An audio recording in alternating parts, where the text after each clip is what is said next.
Hello दोस्तों, तो आज की इस वीडियो में मैं एक्सप्लेन करने वाला हूँ अल्केमी सुप्रीम के 3 और 4 एपिसोड को। अगर आप लोगों ने इसका पहला और दूसरा एपिसोड अभी तक नहीं देखा है तो लिंक डिस्क्रिप्शन में होगा, जाकर चेकआउट कर लेना। तो जैसा कि हमने पिछले एपिसोड में देखा था, बेहुआंग एक एल्फ निर्वाणा पिल को रिफाइन कर रहा था और उसकी रिफाइनमेंट रोकने के लिए वहाँ पर रुओ किंग आ जाती है, जिसने आते के साथ ही बेहुआंग पर अटैक कर दिया था। पर बेहुआंग अपनी जान बचाते हुए वहाँ से भाग गया।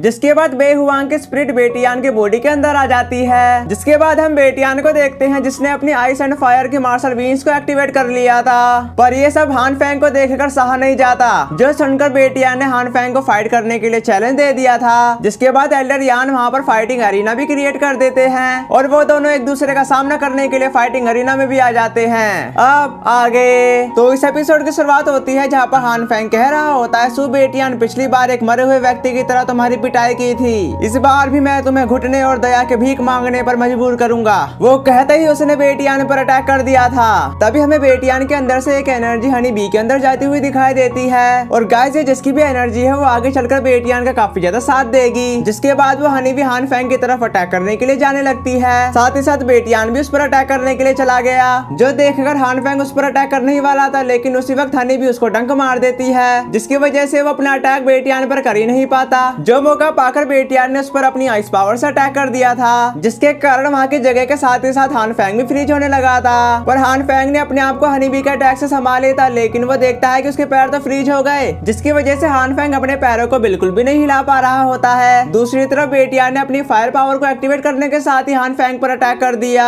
जो देखकर तो वो और भी ज्यादा हैरान हो जाता है। पर उसको बेटियान के अटैक का सामना करना ही पड़ा, जहाँ का ऐसा मंजर देखकर रुओ यान वोहान तो काफी ज्यादा हैरान हो रहे थे। दूसरी तरफ वहाँ के लोग बेटियान को सपोर्ट करते हुए कहते और अच्छा ऐसे ही मारो उसे, जो सुनने के साथ ही बेटियान ने उसको काफी बुरे तरीके से मारना शुरू कर दिया, जिसका साथ वो हनी बी भी दे रहा होता है। लेकिन हान फेंग तो बेटियान के अटैक को डोच ही नहीं कर पा रहा और उसी चीज का फायदा उठाने के साथ ही बेटियान उस पर बार बार अटैक करे जा रहा होता है। देन हान फेंग अपनी इतनी ज्यादा बेइज्जती को देखकर उसने काफी गुस्से में बेटियान पर अटैक कर दिया था। पर हान फेंग उस पर अटैक कर पाता उससे पहले हनी बी ने उसको एक डंक मार दिया। दूसरी तरफ बेटियान ऐसा सीन देखकर वो तुरंत ही हान फेंग पर अटैक करने के लिए चला जाता है, लेकिन हनी बी तो हान फेंग की अच्छी खासी खातिरदारी कर रही होती है। पर उसके ऐसा डांस को देखकर बेटियान अपने आप को नहीं रोकता और वो उस पर अटैक कर देता है, जिसकी वजह से वो उड़ता हुआ दूर जा गिरा, जो देखकर मोहन कहता मार्शल आर्ट ठोस हो जाती है। क्या ऐसा हो सकता है कि उसने सच में आइस और फायर को अवेकन किया हो? जिस पर वो लड़कियां बेटियान का सपोर्ट करते हुए कहने लगती, सीनियर बेटियान, जिस तरह तुम लोगों को चुकाते हो वो एक मास्टर का तरीका है। तभी बेटियान ने कहा, हान फेंग तुम हार गए। जिस बात पर हान फेंग बताता, नहीं मैं अभी नहीं हार सकता, जो सुनने के साथ ही बेटियान ने उस पर एक और अटैक कर दिया था, जिसके कारण हान फेंग की हालत तो और भी ज्यादा खराब हो जाती है। जिसके बाद बेटियान कहने लगा था, हान फेंग प्लीज मेरी बात को सुनो। वो कहती अपना पैर उसके सर पर धर देता है। फिर वो बोलता, जिस बंदे ने तुम्हें चोट पहुंचाई है वो मैं हूँ, सु बेटियान। और सु बेटियान के विजन में हान फेंग कह रहा होता है, सु बेटियान तुमने ध्यान से सुना? देन जिस बंदे ने तुम्हें चोट पहुंचाई है वो मैं हूँ, हान फेंग। जिसके बाद वो दोनों एक साथ कहते हैं, अगर तुम बदला लेना चाहते हो तो मेरे पास आने के लिए तुम्हारा वेलकम है। जो कहते उसने हान फेंग को लात मारकर अरीना से बाहर कर दिया।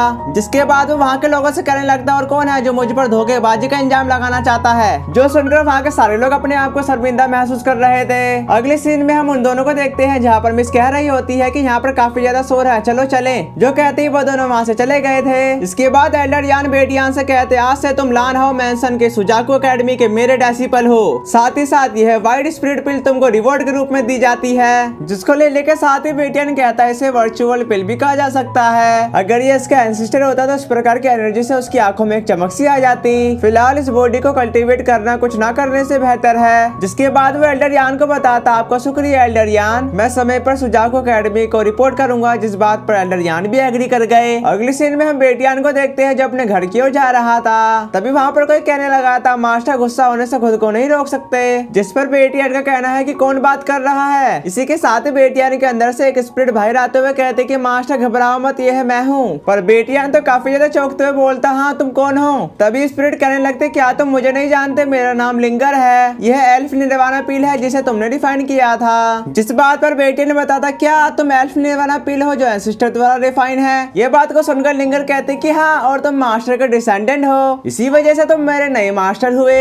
ऐसी बातों को सुनकर बेटियान कहने लगा था, एल्फ निर्वाणा पील दूसरे रूप में कैसे चेंज हो सकती है? हालांकि मेरे एंसेस्टर अल्केमिस्ट मेडिसिन कॉन्टिनेंट के हाईएस्ट अल्केमिस्ट थे, लेकिन मैंने कभी भी ऐसी पिल नहीं देखी जो दूसरे रूप में बदल सकती है। दूसरी तरफ लिंगर उसको बताने लगी थी ट्रू गॉड की पिल हेवन और अर्थ की एक क्रिएशन है। कई मैजिक एबिलिटी का होना सरल है, पर यह बड़े अफसोस की बात है कि मैं इतनी जल्दी रीअवेक हो गई और मैजिक एलेक्सर की पावर लगभग खत्म होने वाली है। जो सुनकर बेटियान कहने लगता तो एंसेस्टर कामयाब रहे वर्ल्ड में एकमात्र ट्रू डिवाइन को रिफाइन करने में। जिस पर लिंगर बताती मैं इन कुछ सालों में अपने मास्टर के हट में सो रही थी। जब तक मास्टर ने अपनी मार्शल आर्ट को अवेकन नहीं किया था तब तक तो मैं उठा भी नहीं था। ऐसी बातों को सुनकर बेटियान कहने लगता अच्छा वो तुम ही थे जिसने हनीबी के द्वारा हन फैंग को काफी ज्यादा इंजर्ड कर दिया। जिसके जवाब पर लिंगर बताने लगती सही अनुमान लगाया मास्टर, वह बंदा कितना परेशान कर रहा था, तभी मैंने अपने आप को हाइड करके उसे सबक सिखाया। जो सुनकर बेटियान कहता लिंगर क्या तुम मुझको बता सकती हो कि तुम्हारे पास कौन सी एबिलिटी है। जिस पर लिंगर बताते स्पिरिट को कंट्रोल करने के अलावा मैं सभी चीजों को स्ट्रॉन्ग कर सकती हूँ। तभी बेटियान का कहना है सभी चीजों को स्ट्रॉन्ग, यह एबिलिटी तो स्पिरिट को कंट्रोल करने से कई अधिक बेहतर है और यह मेरे फ्यूचर के कल्टीवेशन में भी मेरे लिए ज्यादा मददगार होगी। जिस बात पर लिंगर कहते कि लेकिन मैं तो अभी भी काफी ज्यादा कमजोर हूँ और मैं सिर्फ जुआन लेवल के ट्रेजर एलेक्सर को ही स्ट्रॉन्ग कर सकती हूँ, पर मेरे ग्रो होने का इंतजार करो जिसकी वजह से फिर मैं हाई लेवल के चीजों को स्ट्रॉन्ग कर पाऊंगी। दूसरी तरफ बेटियान करने लगा था तो तुम कैसे ग्रो होगी। जिसके जवाब पर लिंगर बताने लगी थी मैं एल्फ निर्वाणा पेल में बदल चुकी हूँ, इसलिए मुझे एलेक्सर और स्पिरिचुअल स्टोन को खाना होगा तभी मेरी ग्रो में तेजी आ जाएगी। और मास्टर मुझे भूख भी लगने लग गई है, क्या तुम्हारे पास कुछ खाने के लिए है। जो सुनने के साथ ही बेटियान कहता हाँ मेरे पास वाइल्ड स्पिरिट पिल है तुम्हारे लिए।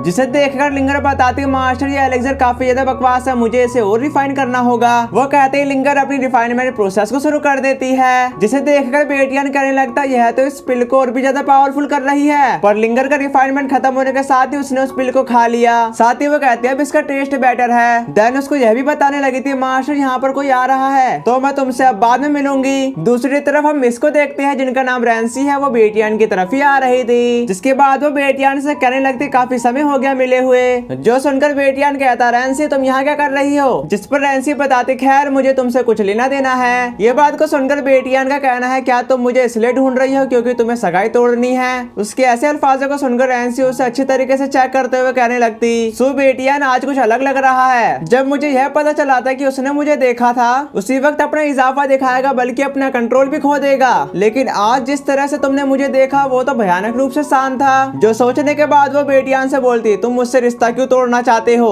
जो सुनकर बेटियान कहता क्या तुम नहीं चाहती, अगर मैं तुम्हारी जगह पर होता तो अपने आप को बिल्कुल भी बंधने नहीं देता। जिस पर रैंसी बताते नहीं तुमने गलत अनुमान लगाया, इस बार मैं तुम्हारे पास आई हूँ क्योंकि मैं एक डील करना चाहती हूँ। जिस बात पर बेटियान कहने लगता है इसका मतलब तुम मुझे एक शील्ड की तरह यूज करना चाहती हो। ये बात को सुनकर रैंसी का कहना है खैर मैं तुम्हारे साथ एक नाटक खेलना चाहती हूँ। मैंने अपनी फैमिली से मुझसे शादी करवाने का आइडिया गिव अप कर दिया, इसी वजह से तुम चुपचाप ही नाटक करो। मुझे लगता है कि तुम मेरी मदद करने के लिए तैयार हो। जिसे कहता देखकर बेटियान कहता क्या तुम्हें लगता है कि मैं तुम्हारी मदद करूंगा। दूसरी तरफ रैंसी कहने लगी थी मैं जानती हूँ कि ये तुम्हारे साथ अनफेयर है, मैं इसे तुम्हारे अकॉर्डिंग बनाने की पूरी कोशिश करूंगी। जिसके जवाब पर बेटियान ने कहा 10 लो ग्रेड के स्पिरिचुअल स्टोन और ट्रेनिंग रिसोर्सेज तभी मैं तुम्हारे इस नाटक को पूरा सपोर्ट करूंगा।